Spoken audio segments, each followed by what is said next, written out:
give you, all right, so give you a little bit of a process schematic. We have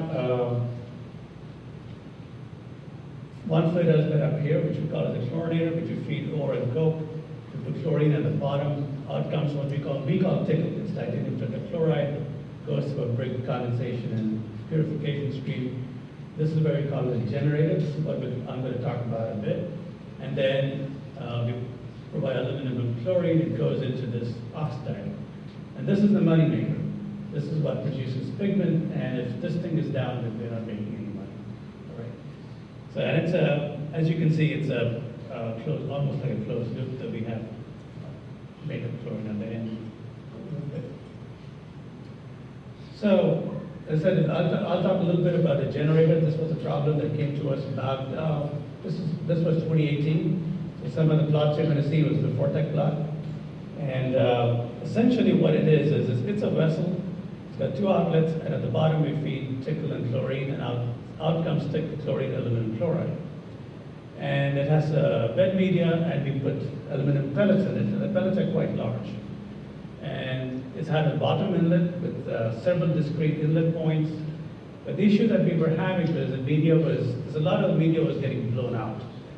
And the purpose of having the media is it's an exothermic reaction. And the aluminum is really, really hot, and it gets soft. So if you set the bed down, you don't have any media, it's going to sinter. And once you sinter the bed, it's not good. The issue that we had was a superficial velocity was less than the terminal velocity for all the particles in the bed, other than the aluminum pellets, of course, we don't count that at this point. And so you look at it and you go, why is this stuff getting blown over? And of course, it also has sufficient disengagement. Believe me, I looked at every disengagement correlation that was there starting with PSRI. And everybody said, you had enough. You don't have to worry about this. All right. Well, that wasn't correct. So, of course, the first thing that you do, things are getting blown over. What you look at dense media. You looked at some larger media. So if you look at, just looking at, this is the standard media, you can see the particles coming up. This is the media coming up. We looked at dense particles, we looked at larger particles. And you can see, of course, just looking at the visualization, you can see that, you're getting better at not entraining this stuff. But the issue that we have, of course, is it's cost. It's better to get stuff that you could get off the shelf as media rather than trying to screen it. That's the cost. The other thing is, if you try other kinds of media, it tends to get, it's chlorinates. So, not good. And also there's the issue that you have to, the attrition as well as, things, when they start reacting, they may not behave as you want it to be. And this is just a plot. One of the things that we did for all of these cases was we looked at the normalized mass in the base, normalized mass in the bed over time. And this kind of gave us an indication of how much blowover was going on or entrainment was going on.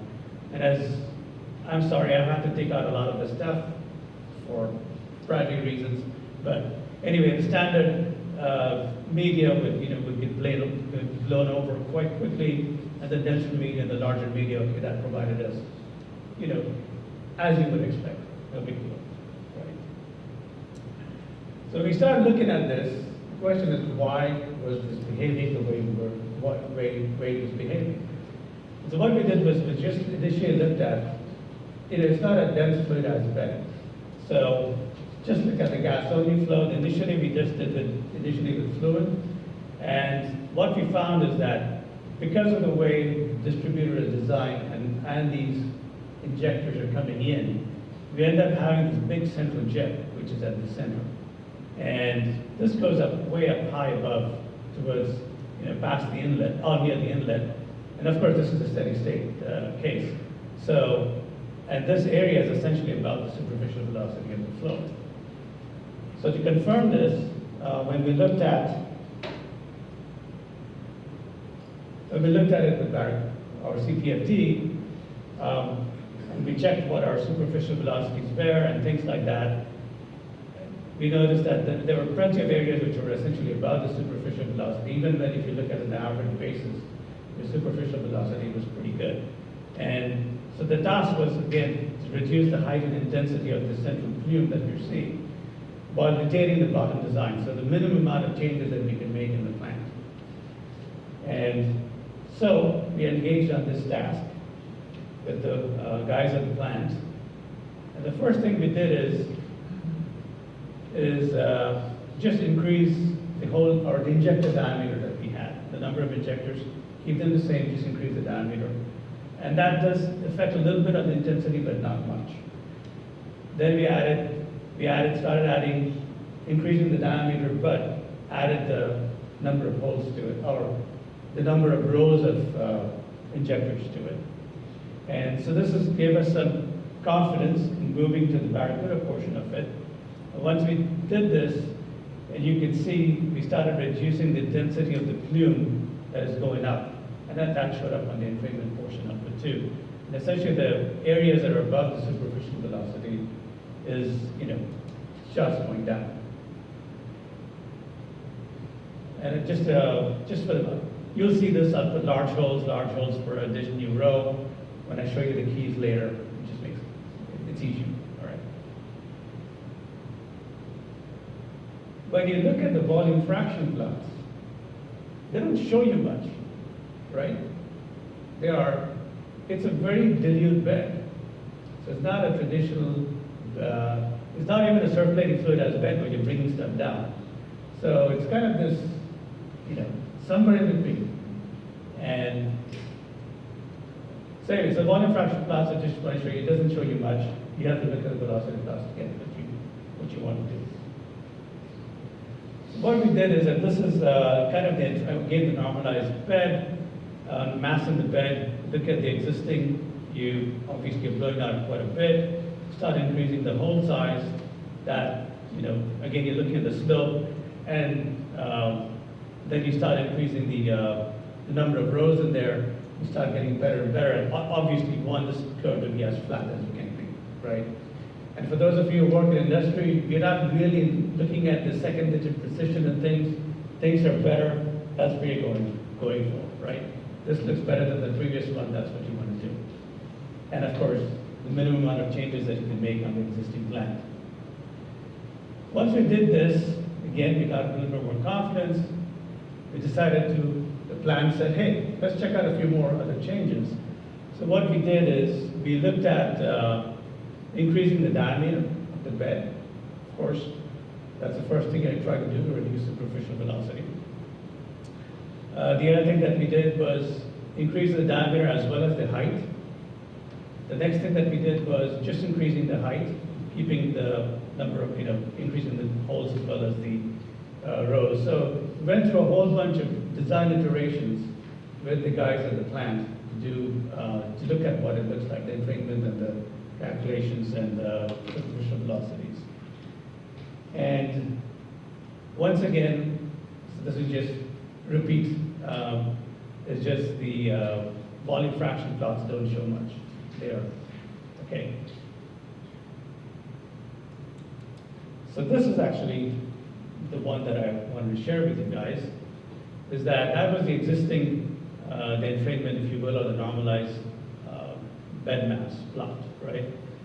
Going through the larger number of larger diameter holes, and in additional rows, you get a better, you keep more mass in the bed, so to speak. If you go to a larger diameter, you end up with, actually that should be an H plus LT. So anyway, you end up with the larger diameter does help, but not as much. But then actually increasing the height makes a difference. And then and essentially, increasing the larger diameter and increased height, they're pretty much on the same thing, right?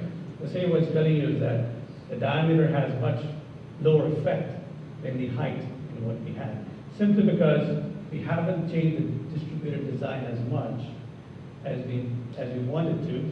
So the central plume is still there. So that effect is still there, but the larger height kind of takes care of some of the stuff, and adding additional holes to it, as well as the larger size of the holes affects the intensity of the clear or jet, if you will. So in a sense, increased diameter has less effect than increased height in this case. So when we finished all of this work, it was, we found, I mean, obviously as you would expect, the distributed design itself, rather than basically the superficial velocity or the naive expectations of superficial velocity and things like that, contributed to essentially the increased entrainment, as you would expect. The larger and the denser media is much better than the standard media.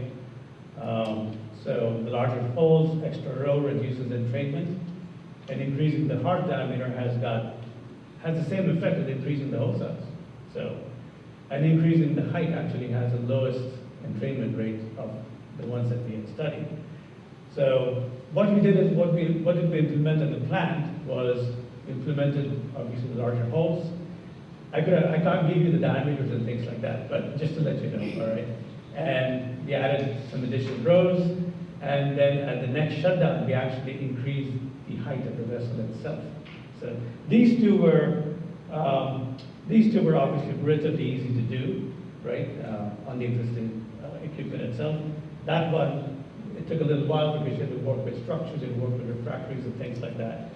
And the end result of all of this was we were able to get a reduction of entrainment was, greater than 80% in our media. And this was really was a huge success for us. So, and the important thing is that reduction in entrainment actually, reduced the oxidizer downtime substantially.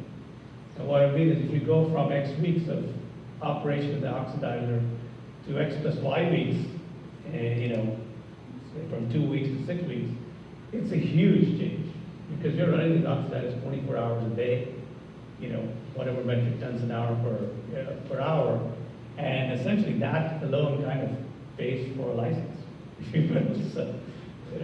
So this was actually one of our biggest, not biggest, but that was actually a huge success that we had, and that's why I want to share it with you guys.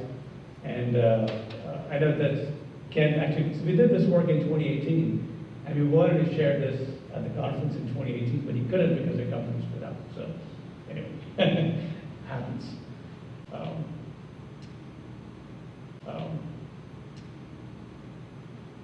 So that was kind of the reduction thing at the plant, and you can see that with the lower rate and the high rate, and there's pretty much nothing coming out at the top, which is what it confirmed with us on both on the plant as well as on the, and the CTFD simulations and things like that. So, thank you.